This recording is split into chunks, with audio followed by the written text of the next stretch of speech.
Kag sa number 1, 22 ka eskwelahan sa Negros Island Region gintugutan sang shed nga mapasaka sang tuition kag iban pa nga balayran. Ginanunsyo sa Commission on Higher Education Negros Island Region o kon SHED NIR nga sa idalom sang SHED Memorandum Order No. 3 Series of 2012 kag aprobado sa Commission and Bank ang pagpatuman sa ginaduso nga saka sa tuition kag iban pa nga school fee para sa academic year 2026-2027. Para sa Negros Occidental, yari ang mga eskwelahan kag universidad.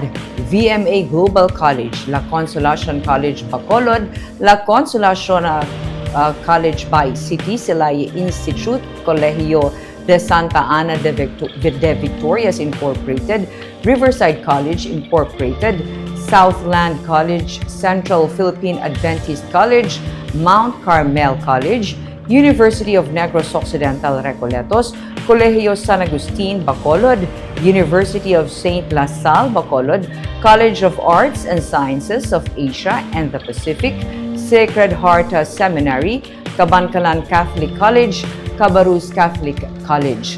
Para naman sa Negros Oriental, Villa Flores College Foundation University, Siliman University, STI College, Dumaguete, St. Joseph College of Canlaon, St. Francis College, Gihulngan.